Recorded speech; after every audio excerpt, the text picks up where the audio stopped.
Welcome back in. Tennessee Senator Bill Hagerty joins us now. He was in the rotunda watching the speech, watching Carrie Underwood's amazing rendition of an a cappella song that soared throughout the entire rotunda. Senator, you've done a lot of interesting things, certainly in your life and in your career. But what was that experience like just a couple of hours ago in the Capitol, and what do you think the early days of the Trump administration are going to be like? I tell you, it's up there with marriage and fatherhood, getting to participate in something like that that's so transformational for our nation and so desperately needed right now. And you mentioned Carrie's voice, just spectacular, and we all were there singing. Democrat, Republican, minister, politician, military man, everybody was singing throughout the hall. It was just spectacular. Just spectacular. Senator, thank you so much for being with us, Buck. How do you rank in your mind the feeling of optimism and the sense of destiny that we have on this? Look, there have been other Republican administrations that have come in, and including Trump himself. There have been other exciting days, to be sure, in the not too distant past. But how does this one rank and fit in among them? And what do you see as the most important steps that the president can take here in the opening days? Buck, I think it's at the very top, and here's the reason. And in the first instance, there's just like this collective sigh of relief across the entire country that this 4-year experiment in Marxism is over. But beyond that, there's a sense of optimism, too, because Donald Trump is bringing that. People know now that he's got the capability and the mandate to make our nation great again, as he likes to say, but to make certain that we're as exceptional as we possibly can be. This nation has so much potential, and he's going to help us realize it. He pointed to the fact that we've got the greatest oil and gas resources of any nation in the world, and we're going to use them. He's going to take the actions necessary to boldly put us at the top of every metric. And I think America is going to feel great about that against the backdrop, Buck, of a population that 75% of this nation said that we were on the wrong track before Election Day. And this is, again, back to the first point, a collective sigh of relief and a sunshine of optimism that I feel like is just unfolding right here in our nation's capital today. How optimistic are you, Senator, about the 53 Senate majority that you helped to make a reality that is going to be ready to support Trump? How quickly do you think the bills start getting passed? How quickly should he be expected to sign them? For people out there listening right now that say, okay, let's take a breath. We're excited. We're celebrating the absence, basically the ending of the Biden regime, the return of Trump. What should happen first in your mind, and what should people expect the Senate to be doing? Well, the most important thing is getting the team around the president that he needs to execute on his plans. And this afternoon, I'm on the Senate Foreign Relations Committee. We're going to vote Senator Marco Rubio out of our committee to be our next Secretary of State. The Democrats will have their chance. Let's see if they will, because if they cooperate with us, we can confirm Marco Rubio tonight to be our next Secretary of State. Similarly, John Radcliffe. He's our nominee to be CIA director. We desperately need to have these national security positions in place. I'd like to see John come out of committee tonight. I'd like to see my Democrat colleagues cooperate with us. Certainly, we need 7 more. We've only got 53, and it requires, it'll require them to agree to change the procedures, to accelerate the procedures to get these people out. When the ultimate vote takes place, we'll get it because you only need 50 plus 1 to make that work. But to compress the time and accelerate these nominations, which is what I hope we do tonight, and send a message to the rest of the world that we're serious about our national security. The first chance happens tonight. Let's see what the Democrats do.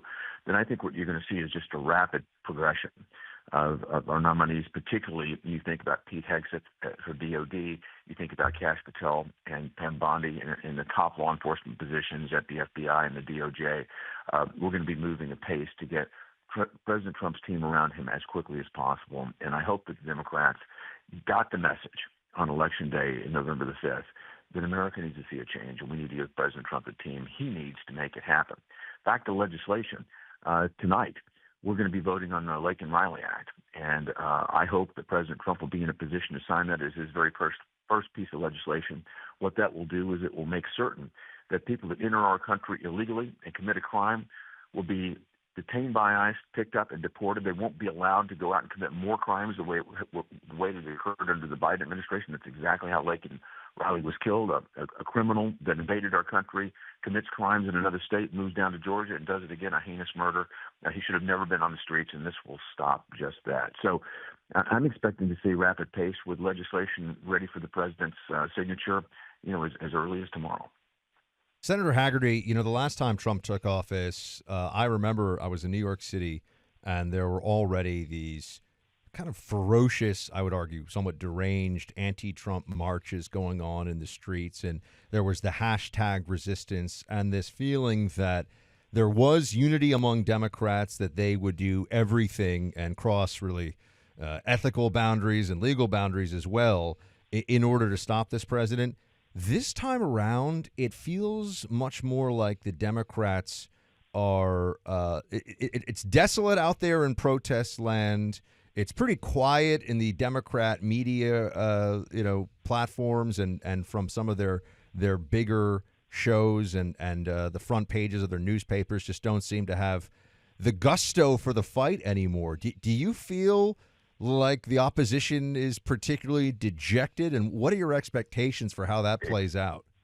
It's totally different. Back during the 2016 race, I was one of President Trump's finance chairmen. The day after the election, I moved into Trump Tower for the transition effort there.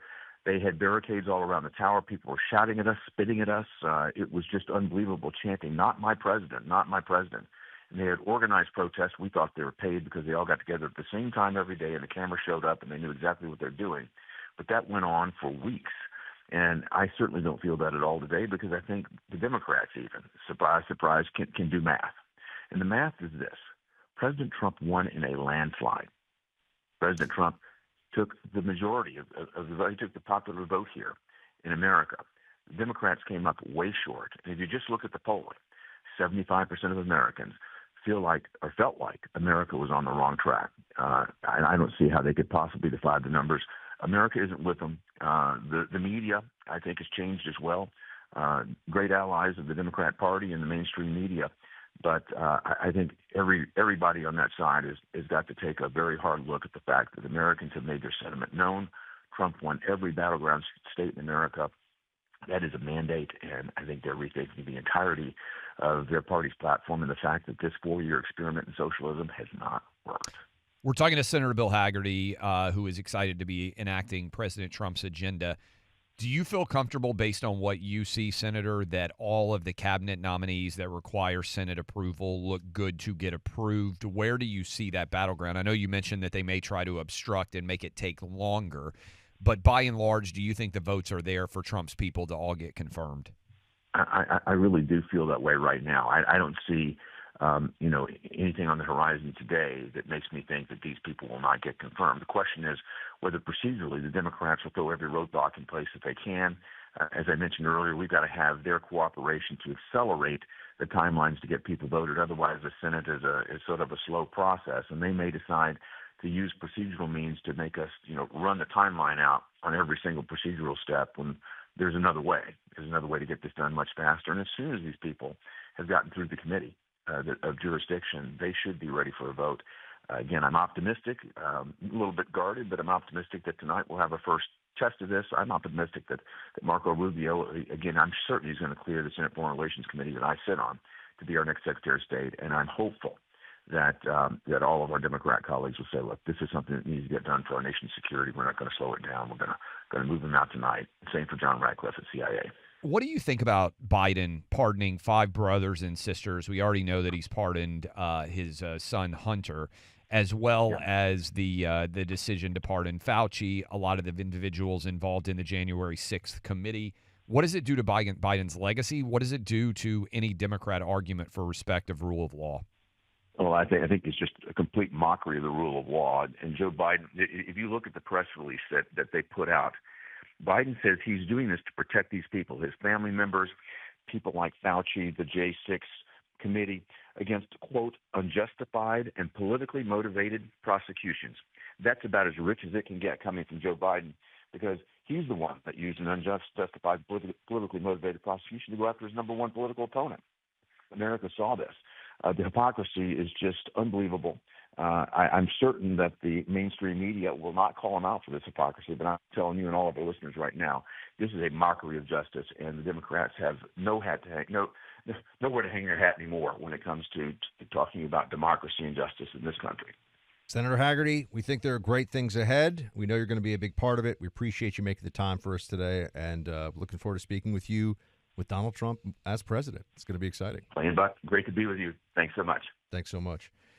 Imagine the dedication we might see from every federal employee if taking Hillsdale College's Constitution 101 online course was a prerequisite for taking the job. That Back to Basics free online video series would reinforce how our government was set up to run by the people and for the people. Here in Washington, D.C., it's where Clay and I are today. I'd hesitate to guess that 50% or more of our federal government employees might even pass a test on our Constitution. But good thing for you that if you choose to watch Hillsdale's Constitution 101, there is no test to take. There's only learning to take in. It's one of nearly 40 online video courses offered free by Hillsdale College in an attempt to inform all of us about the important things that we should all know about. Years ago, professors on campus took to creating online video courses made available free of charge for you. The first one was Constitution 101, a primer that reminded you of the greatness of our Constitution. Subsequent series created by Hillsdale explore the rise and fall of the Roman Empire, the wisdom of Winston Churchill, current state of K-12 education. There are nearly 40 series in all. Hillsdale has produced each one with high-quality video production. You'll be discovering some great professors with tremendous passion for the subject matter. Go check it out. Great time to start brushing up or learning some new stuff with this new administration. Go to clayandbuck4hillsdale.com. There's no cost, and it's easy to get started. That's clayandbuck4hillsdale.com to register. One more time, clayandbuck4hillsdale.com.